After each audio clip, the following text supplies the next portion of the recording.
Hello friends, welcome to Pioneer Study Hub. Pioneer Study Hub में आपका स्वागत है। मैं नीरज कुमार और आज लेकर आए केमिस्ट्री के ऑब्जेक्टिव प्रश्न। चाहे आप क्लास 10th का एग्जाम दे रहे हैं या तो क्लास 12th का एग्जाम दे रहे हैं या तो बिहार पॉलिटेक्निक का एग्जाम दे रहे हैं, इस प्रकार के आप एग्जाम दे रहे हैं तो यह ऑब्जेक्टिव सेट आपके लिए बहुत महत्वपूर्ण रहेगा। आइए चलिए हम शुरू करते हैं। तो इसमें से पहला प्रश्न दिया हुआ है, दो पदार्थों को पृथक करने की प्रभावित क्रिस्टलन विधि निम्नलिखित में से किसके अंतर पर आधारित है।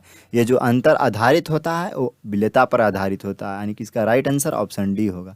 अगला प्रश्न है, भिन्न तत्वों के निश्चित अनुपात में संयोग पर प्राप्त होता है। यहाँ पे है विभिन्न तत्वों को जब हम मिलाते हैं एक निश्चित अनुपात में तो क्या बनता है, यौगिक बनता है, यानी कि इसका राइट आंसर ऑप्शन सी होगा।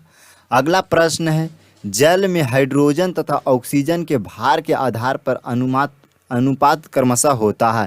तो आपको पता होगा कि इसका जो अनुपात होता है 2:16 होता है, तो यह कट जाता है और हो जाता है 1:8, यानी कि इसका राइट आंसर ऑप्शन ए होगा। अगला प्रश्न है यहाँ पे, निम्न में से कौन द्रव धातु है। तो द्रव में पाए जाने वाला धातु जो होता है मरकरी, यानी जिसको हम लोग पारा कहते हैं या तो लैटिन भाषा में हाइड्रोगिरम कहते हैं। इसका राइट आंसर ऑप्शन सी होगा। अगला प्रश्न है, निम्न में से कौन सी उपधातु है। तो उपधातु है यहाँ पे ऑप्शन दिया हुआ मरकरी, आयरन, ऑक्सीजन, तो इसका जो राइट आंसर होगा ऑप्शन ए होगा, यानी कि आर्सेनिक होगा। अगला प्रश्न है यहाँ पे, निम्नलिखित में से कौन यौगिक है। यौगिक कौन है, तो आपको पता होगा कि इसमें यौगिक जो है से चीनी है, क्योंकि चीनी का जो फार्मूला होता है C12H22O11 होता है। अगला प्रश्न है, निम्नलिखित में से कौन सा तत्व नहीं है। तत्व कौन नहीं है, तो कांसा क्या है, कांसा तत्व नहीं है, यानी कि यह राइट आंसर होगा। अगला प्रश्न है यहाँ पे, निम्नलिखित में से मिश्रण है। मिश्रण कौन है, तांबा तो एक तत्व है, पित्तल जो है एक मिश्रण है, इसका बी राइट आंसर होगा। अगला प्रश्न है, निम्न में से वायु क्या है। तो वायु आपको पता होना चाहिए कि वायु एक मिश्रण है।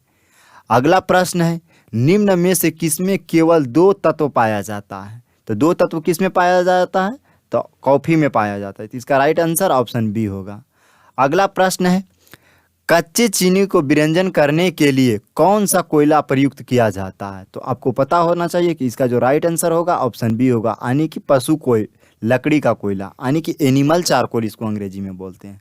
अगला प्रश्न है, जर्मन सिल्वर मिश्र धातु है। तो जर्मन सिल्वर जो है किसका मिश्र धातु है, तो जस्ता, तांबा और निकेल का, यानी कि ऑप्शन बी इसका राइट आंसर होगा। अगला प्रश्न है, पृथ्वी की सतह पर सर्वाधिक मात्रा में कौन सी धातु पाया जाता है। तो पृथ्वी की सतह पर सबसे ज़्यादा कौन सी पाया जाता है, तो एल्युमिनियम पाया जाता है, यानी कि इसका राइट आंसर ऑप्शन सी होगा। अगला प्रश्न है, सिलिकॉन कार्बाइड किस कार्य में प्रयुक्त होता है। तो बहुत कठिन पदार्थों को काटना रहता है तो सिलिकॉन कार्बाइड का प्रयोग करते हैं, यानी कि इसका राइट आंसर ऑप्शन ए होगा। अगला प्रश्न है यहाँ पे, रेडियम किस खनिज से प्राप्त होता है। तो रेडियम किससे प्राप्त होता है, पिच ब्लेंड से प्राप्त होता है, यानी कि इसका राइट आंसर ऑप्शन बी होगा। अगला प्रश्न है यहाँ पे, निम्न में से कौन सा पदार्थ आंतरिक खोज विमान में रक्षात्मक खिड़कियाँ बनाने में प्रयुक्त होता है। तो आपको पता होगा हीरा, इसका राइट आंसर होगा हीरा, यानी कि ऑप्शन ए होगा। अगला प्रश्न है यहाँ पे, 10 आयतन H2O2 की मोलरता क्या होगी। तो इसका जो राइट आंसर होगा ऑप्शन ए होगा, यानी कि 0.89। तो है नहीं कि पता हो तो कि सुबह लाइव क्लास हम 5 बजे लेकर आइयो और यूट्यूब चैनल में हमारा नाम हमको पायोनियर स्टडी हब, और हम एक तोहरा बता दियो कि टेलीग्राम पर भी हम वीडियो भेजियो, वहाँ भी जाके देख सकलो है। और अगर जो नहीं समझ में आवा को कुछ हो तो यहाँ व्हाट्सअप नंबर देवल हको, एकरो पर भी तू कांटेक्ट कर सकलो है। और ये जो सेटवा चला रहा खून है नीरज कुमार के नाम से चलबा खून, सर के नाम हको, और देखो इन्हें भी लिंक देवल हको, एकरो पर से जाके देख सकलो वीडियो, और ठीक लगता तो भेज दो दोस्तवन के साथ।